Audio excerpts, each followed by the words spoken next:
Hello and welcome back to Like Maria. Today I'm going to talk about UCAS applications again, and this time it's going to be with Caroline, who's got some questions, the same sorts of questions that you might have when you're applying for university courses in the UK about the UCAS application, and in particular we're going to talk about the personal statement. Hi Maria, can you just start off by telling me what actually is the personal statement? So the personal statement is the part of the form where you write about yourself. The other parts of the form involve you writing down where you went to school, where you did your exams, the results of those exams, and there is a space for your teachers to write about you.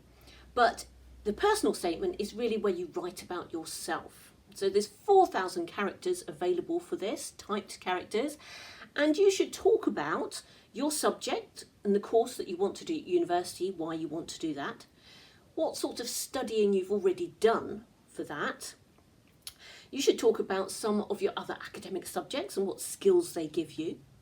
You should look at your personal skills, your personal characteristics, and you should also think about the other things that you do in your life that suggest that you're a busy, confident person who excels in things that they manage. How would you suggest I get started with the writing? So before you actually start writing, you need to do a lot of planning. Now I know your teachers always tell you this about essays, etc., but actually it's really very important for this, because you can't really start writing until you have done the planning. And for your planning, I would suggest that you do it in 4 or 5 different sections. So you really should have a section on the course and your subject knowledge. You should have a section on your other academic subjects and how good you are at them. You should have a section on personal skills, one on your personal characteristics, and then what I call other stuff, so the other stuff in your life. And I would write those 5 headings down on a piece of paper, and I would suggest that you just write down everything that comes into those headings. Once you've done that, then you can start thinking about how you're going to write that up and how you're going to organise those sections. What would you say the most important bit of it is? What should I start writing about first? I'd say absolutely the most important part is the subject knowledge and this enthusiasm for your subject. So telling the admissions tutor who will be reading this why you like chemistry, French, history, whatever it is, and what you know about the course. This is particularly important if you're doing something that you haven't studied at A level. So if, for example, you're doing psychology or international relations, something that you haven't done before, it's important to let them know that you know what that involves. So I would definitely start with your course, why you want to study it, and what experience and enthusiasm you have for it already. I don't really like talking about myself, so how do I get started? So that's a really good question. A lot of people find that quite tricky and uncomfortable. You need to write in the first person, and that means writing, I am a very interested student of psychology, or I have played for the cricket team for 6 years, or I'm currently reading a book about chemistry. So start off in the first person and don't be shy about bigging yourself up effectively. This is a type of document that you have to write when you're applying for any type of course or job. And one of the things I would say is go and look at other statements and get a flavour of how other people do it, but you do want to make it personal to yourself. But don't be shy about saying how good you are. Obviously you don't write the sentence, I'm a really good student, but you need to illustrate that by saying, I enjoy communicating in class, and recently I did a presentation on X. My teachers suggested that I read this book and I went off and did this. So kind of giving the information about how excellent you are by producing evidence for that. So outside of lessons, I don't really do anything. So how can I make myself seem more interesting? Well, Caroline, I think it's probably true that you do more than you think you do. So if you read books, for example, you can talk about a particular type of book. If you watch films, you can talk, maybe you're really like horror or something like that, so you could talk about that.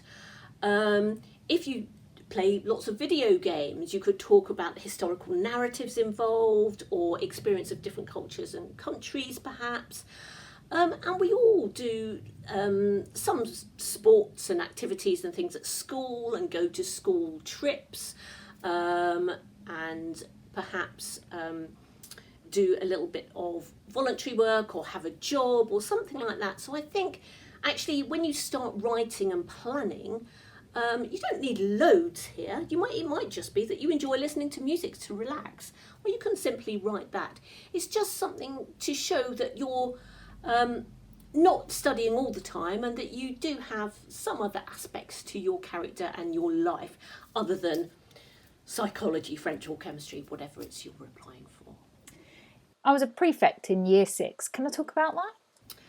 So we're now in year 13 applying for our university place, and I wouldn't really recommend talking about things that you did certainly at primary school or even in the first part of secondary school, because firstly there isn't space, you've got limited space, and secondly it just looks a little bit silly. Certainly prefect in year 6 isn't really going to impress anyone.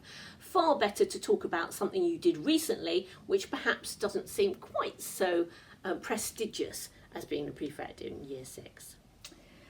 So I've got a bit of a tricky question now. I can't decide what course I want to do or what university to go to. So how do I make my personal statement fit different courses in different universities? Well, first of all, Caroline, I'd say you really need to make a decision. And if you need to go and talk to more people, do a bit more research about that, there does come a point where for the application you need to decide. Now, if you're deciding between something as different as biology and history, you really do need to make that decision. But if you're looking at biology and perhaps French or just straight biology, or a course in human biology versus other types of biology, then you might be able to sort your statement out to encompass all of those. So for example, if you're, we'll take the example of biology and French. Some universities offer that, others don't. So you'll find that you're putting down both options on your UCAS. You want to obviously talk mostly about biology, but in your other stuff, you could talk about how you are learning French and how you're becoming increasingly fluent in French. You might mention watching French films. You might talk about having visited France on several occasions, or reading French literature. So you could bring your French in, and you could bring that into your other academic subjects if you're studying French formally, but not overdo it. So you're not frightening off the people who are looking at the course just for biology, but you are signalling to those the courses that are doing biology and French that you have got that interest. Of course, the universities only see the application side of the form. They don't see who you've sent it to, so they won't know necessarily that you are applying for different courses, but you do need to craft your statement to kind of convince them that they are the only one you're applying for, and it's a tricky thing to do. So if I'm applying for similar courses and similar universities, I should be okay, but if I'm looking at two completely different things, that's probably a bit of a no-no. I think it's a bit of a no-no unless you're applying for kind of joint courses in those subjects. But yeah, you really do need to get on, do your research, take some advice. And what I would suggest is, unless you're going for a really vocational type degree, do what you feel that you're going to enjoy. So I've finished my personal statement, I've checked it through. Are there any other tips I need to know before I send it off? So final tips, certainly get other people to read it and help you check the spelling via spell checker, but also the punctuation and anything that spell check doesn't pick up.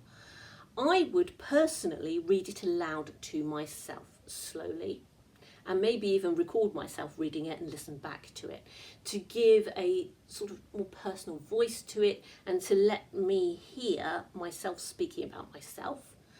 I would definitely make a note of it and keep it and save it in my file, so that I am, when I'm going off to perhaps interview, that I am able to refer back to it and I know what I put in it. So that's quite important. But generally speaking, just to check for accuracy, capital letters, all those sorts of things, really important first impressions. So that's what I would do. My final top tip is to remember that it's a personal statement, and to remember that it's difficult and it will take some time. This is not something you should be starting the night before the deadline. Gather your information, plan, edit, share, and perfect, really. It needs to be polished. So, after all those questions, I'm sure that you've found some good information, and hope that this has started you on your journey so that you'll be able to write your personal statement just like Maria.